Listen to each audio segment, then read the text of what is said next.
Our life. Nice. Incredible. Hello, everybody. And hello, We did it. Anthony. Yes, we did it. Hello. Oh my God. Thank you so much for being on this episode of podcast about bodies, about creating your body beyond limitations, disease, and also beyond insanity. Anthony, you're a doctor. Can you say a little more about you? Yeah. Oof, gosh, what do you want to know? It's a long list. I'm a doctor of chiropractic, but I'm an access consciousness facilitator now. I've been doing that for the last 8 years. I love our topic of conversation, especially the part about insanity, because it's something that I've had to deal with in my own personal life for a long time. And with the children's mother suffering from mental illness, and being in the chiropractic field as a doctor and studying so many different techniques and modalities, and even religions and philosophies for over 20 years, and to watch someone take their own life when modern day medicine couldn't help and all the different alternatives didn't help. And so 8 years ago, I was literally left on my knees like, okay, why? Why did she choose something like this? And so then Access comes along about 9 months after her passing, and it's really changed my life. It really gave me a lot of information about the world of mental illness in a very, very different way, from a very different point of view that I never heard, even in the alternative worlds of healing. And so that's why I got excited about this call, because you're like, and insanities, the disease, because it's like there are tools that are available that can, to me, change the face of mental illness on the planet. And maybe, I'm just going to jump in there, because you started as a chiropractor, and also I'm like, first of all, when we talk about insanity, can we maybe when you name that name, I think there's a lot of definitions of insanity, but what have you seen that what's the definition, if I can say it for you, like insanity? Well, it's like a spectrum, right? It's you have the severe kind where people have to get institutionalized from all the various diagnoses, like bipolar disorder, borderline personality disorder, schizophrenia, anxiety disorders, chronic depression, and then you have on maybe the lower end of the spectrum where the definition of insanity is doing the same thing over and over again, expecting different results, right? Yeah. So we all fall somewhere along those lines, and God knows I've been very, very insane in a lot of areas of my life, but not to the point where I had to be institutionalized or anything like that. But yeah, you got away with it. Let's say that. With the tools that we use, though,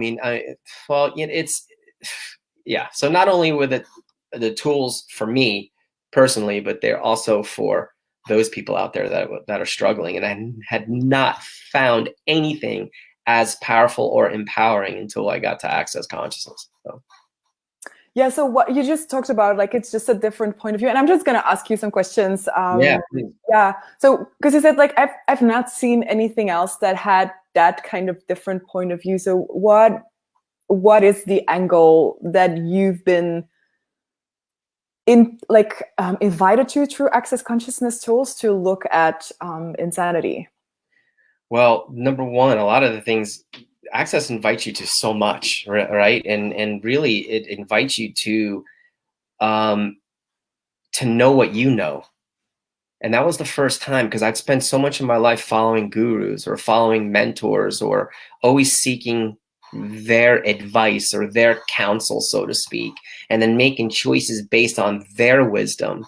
Well, what about my wisdom, right? Wow. So what I love about Access is about accessing your knowing. It's about developing your awareness muscles, so to speak.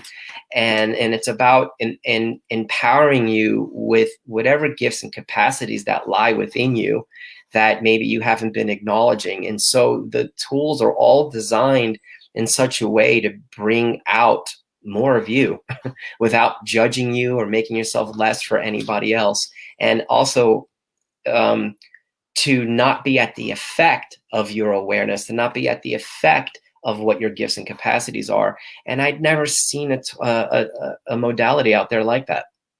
Yeah. Wow. Yeah. So when you say being at the effect, it's something that I see a lot of people are not aware that is a choice we can make. Yeah. To actually not be at the effect anymore, even when things are intense or when awareness is intense, also with our bodies, but also like mentally. Yeah. Well, what happens a lot, right? So it's like, if I pinch myself, right, I feel that, right? Like we can feel that, right? Our bodies feel, right? And so, but it's like with regards to like one of the first tools that we learn in Access, or the first awarenesses that we get, or the first information we learn, is like that 99% of your thoughts, feelings, and emotions don't belong to you. Yeah. And it's like, whoa. So, but it's like, but how could they not belong to me? They're rolling around in my side of my head, and it's creating all these different feelings, right, in my universe. And it's like, so it's like, but what if, right? And it's just a question, right? So what if 99% of your thoughts, feelings, and emotions don't belong to you? And all the things that we're aware of, we've been at the effect of it our whole entire lives. When in all actuality, we were aware of someone else's sadness. We were aware of someone else's body's pains. We were aware of someone else's, maybe fear about losing their home, or fear of losing a loved one, or something like that. And so what happens is, because we have these thoughts, feelings, and emotions that are in our head, and we're feeling it, right? Our body's feeling it, then we assume automatically that it belongs to us. It's real also. And it's real. Yeah. And so that was the first thought. And again, when I first heard these concepts, I was like, I don't know. Come on, this can't be. I had hit bottom at that point, that I was like just willing to use any tool. And really, to be honest with you, at first, I didn't even notice much, especially when I first started seeing the bars. I kept going back for more classes because I saw the ease it created for my children, who were 11, 9, and 3 at the time. Because I had all my walls and barriers up at first. Because again, I had invested so much money in so many different techniques and modalities and gurus and everything, blah, blah, blah. And I'm like, I'm a lost cause, there's no hope for me, but I'm going to come back because I know it's creating ease for the kids. And so I did. And then all of a sudden my life started changing. Wow. Yeah.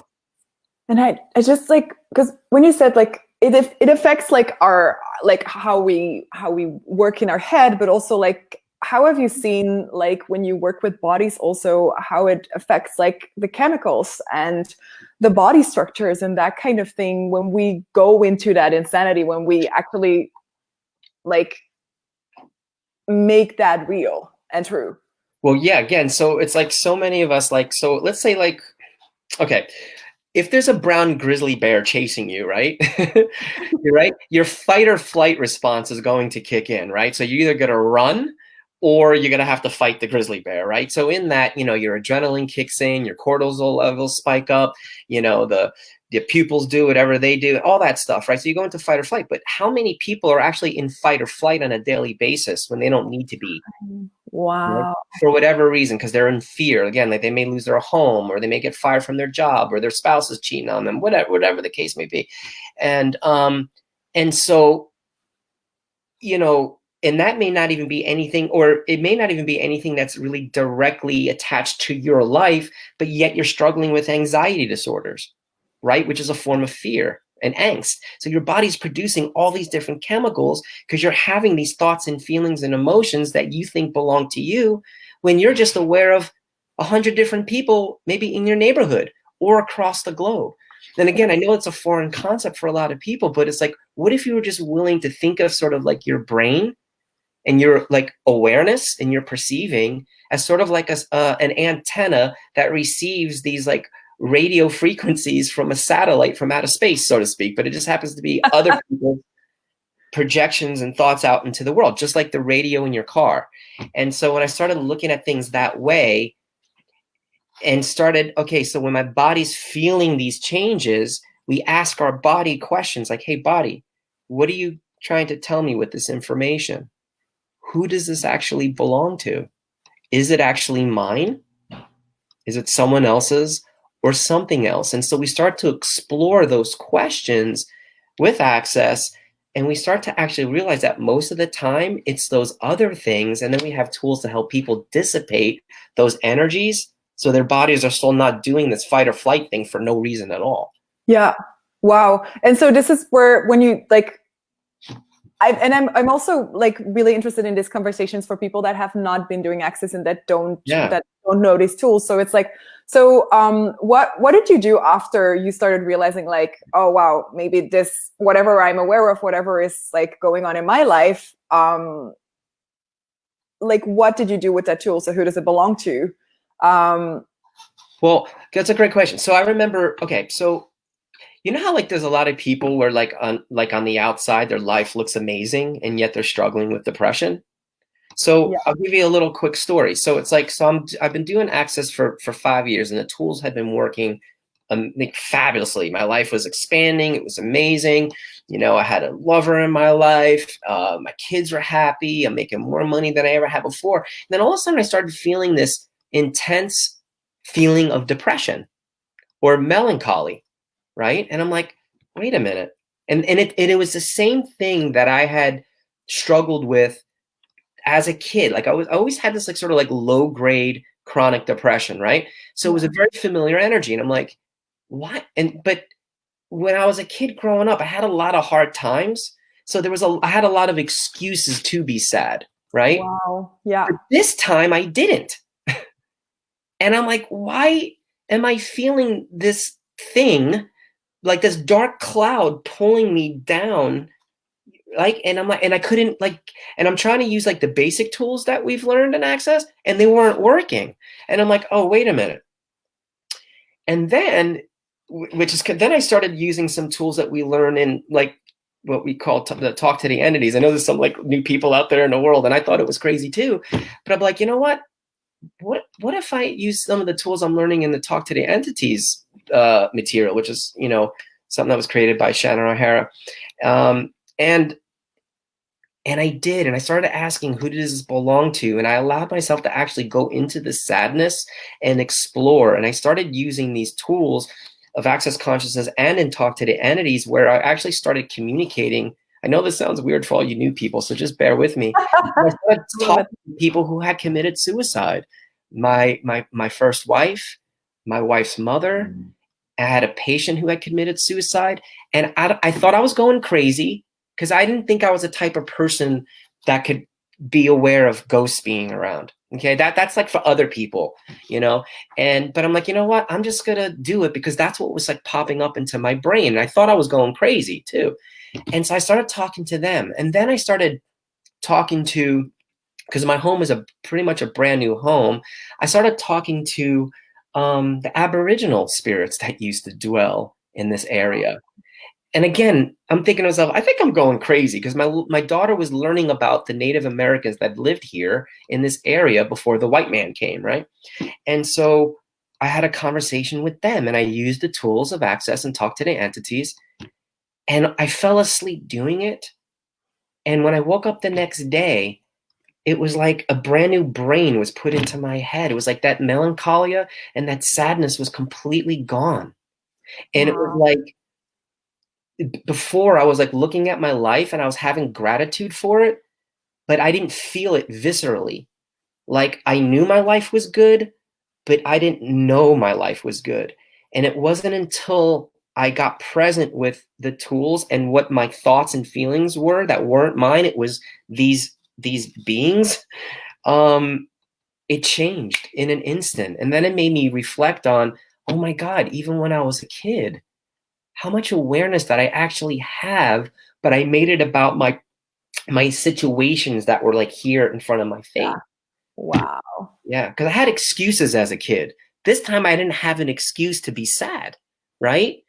And so I don't know. So I don't know. That was a really long answer to I really love it because, like, you know, we often talk about this tool, who does it belong to? And I've seen a lot of people then, if it's not theirs or they're aware, like, oh, it's not there, they try to get rid of that. And how you just said, like, well, I actually allowed myself to go in there and to explore that. which made me aware of what I was actually aware of. So that's beautiful. Thank you. Yeah, it was awful because I was like, I remember, you know, something that Julia actually encouraged. She's like, what if you just go into it deeper? And I'm like, well, I feel like I'm going to die. And she's like, so go ahead and die. And I'm like, no, I'm afraid of death. No. Julia is his wife, for the people. And I did. And I went deeper into it. And it was like, and then all of a sudden it was like, once I went in, it was like boom, boom, boom, boom, boom, boom. All these different awarenesses started coming in. And then I just started using the tools. And it was like it worked. It literally felt like as I was doing it, like new pathways in my brain were forming. Wow. Like new neural pathways were forming. It was unbelievable. And that was really cool. And that's 5 years of me doing Access, because in the beginning, like the basic tools worked. And then I was getting to the point in my journey where like, the basic tools weren't enough. But why? Because when you do Access, your awareness actually gets more intense, right? It actually exponentializes even more. So you're going to have to go deeper with the tools, because just doing the basic stuff on a surface level isn't going to be enough, because you're really that much more aware. Wow.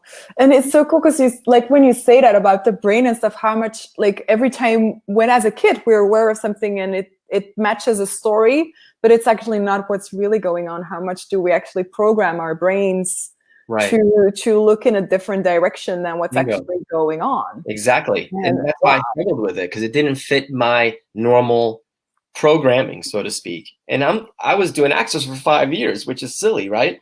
But I even see that with people who have been in Access for 5 or 6 years, that they're like, oh, the surface tools aren't working, even though they're not surface. But it's like, you got to go deeper sometimes. You got to explore and ask more questions. Yeah, and it's there. Wow. This is what I love about Access. It's not about exploring the problem. It's truly about going in there and exploring what's there.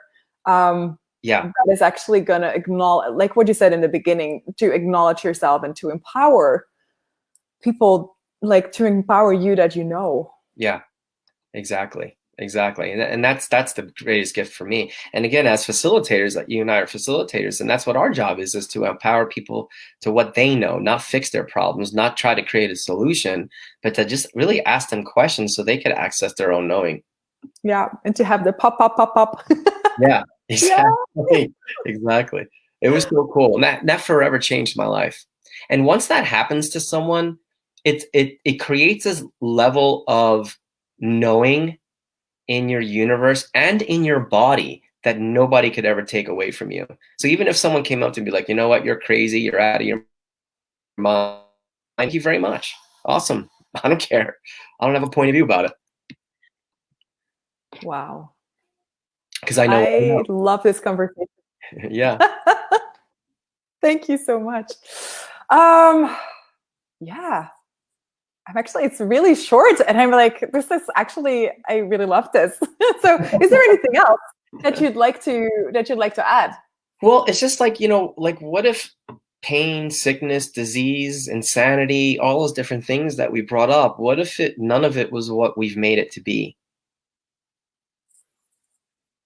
And certainly in these times, this is a very interesting question to ask. No kidding. And yeah, what if it wasn't all those things? And one of the things we say in Access is consciousness includes everything and judges nothing, right? So that includes everybody. That includes all types of healers. That includes all types of religions. That includes all types of philosophies, right? It's just, these are just pragmatic tools to help people create the lives that they would like to create, and to access their knowing, to empower them to know what they know, and to utilize whatever gifts and capacities they have, and not make themselves less anymore. But it's like with regards to sickness and disease, I don't know what it's like in your country, but my country is very, very disease oriented. The focus is always around disease. It's never about like a different possibility, like what else is actually possible. It's more like disease care than it is health care. And it's unfortunate. And it's like, what if a lot of the things that show up in our bodies is a result of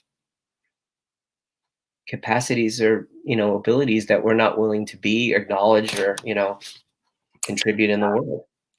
Yeah. And here it's kind of also healthcare disease, like, but it's all about like the problem And it's, even when you talk about questioning like awareness or that kind of thing, it's often about finding an answer. It's finding an answer to something. But like what I realized, like even more in this conversation, that with awareness there is no answer. It's just a space that you create that's bigger and bigger and bigger, where you can start to function in. Yeah, exactly. So what else? Thank you so much. Yeah, you're welcome. Thank you. Yeah, I think it's like just like short. Where can people find you? Oh, well, my website is www.dr.ANTHONYMATTIS.com. So you can find me there, or you can find me on the Access Consciousness website too. Yeah. So for people who are wondering, we talked about the Access Consciousness tools who have been designed by Gary Douglas and Dane here. Yeah. And to talk to the entities tools by Shannon O'Hara, which is where you're actually going to dive into the spirit world. Yeah. So much fun too. It is so much fun. It is.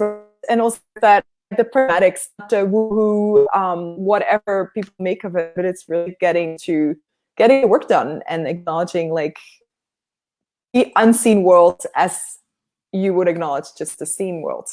Exactly. Yeah. Oh God, there's so much. I mean, gosh, it's so exciting. It's like, and it's like we're sort of holding ourselves back because, I get excited because I forget that maybe people who've even heard of Access Consciousness might be listening, and I'm sitting here talking about entities and all that stuff. Yes.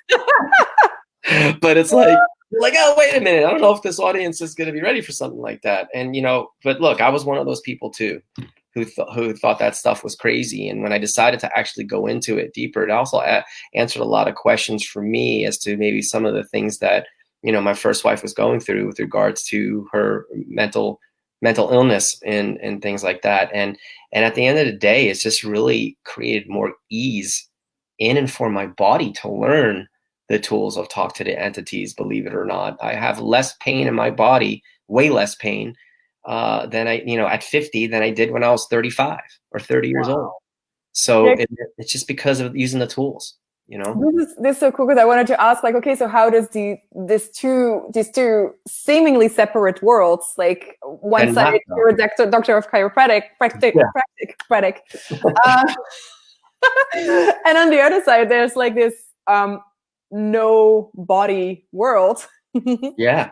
How do you how have you seen that those amplify each other? Because our physical bodies are giving us information, or is giving us information about the unseen world.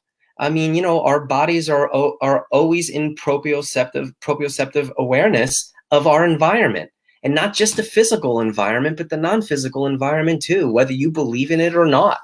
Right? It's like we can't see atoms with our eyes, but we know that we're at the effect of subatomic particles, right? And that's everything, the chair that you're sitting in, the clothes that you're wearing, even your thoughts are made up of subatomic particles, right? They create an energy field that impacts your body. So learning how to ask your body questions about the world around you, both physical and non-physical, will make your life a lot easier. But yeah, it's just awareness that your body's giving you. And it does give you information about the unseen world. It's so cool. It's so cool. Yeah. Your body doesn't care about what you believe or not. That's right. I love that. You can fight it. You can fight it, and that's fine. You can keep your pains if you want to, but it's like, why not at least explore this if everything else you've been doing hasn't been working? Because when you use these tools, it just makes things easier for your body and life. Yeah. We were trying to hold it back, but it wasn't working.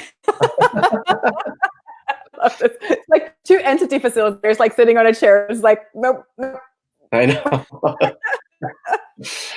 Oh, well. Oops. That's okay. So if you said too much, good for you. You got all the information you didn't want to know about. That's right. Thank you so much for creating this, for joining. Thank you for inviting. See you soon somewhere. All right. And thank you everybody for listening. Bye.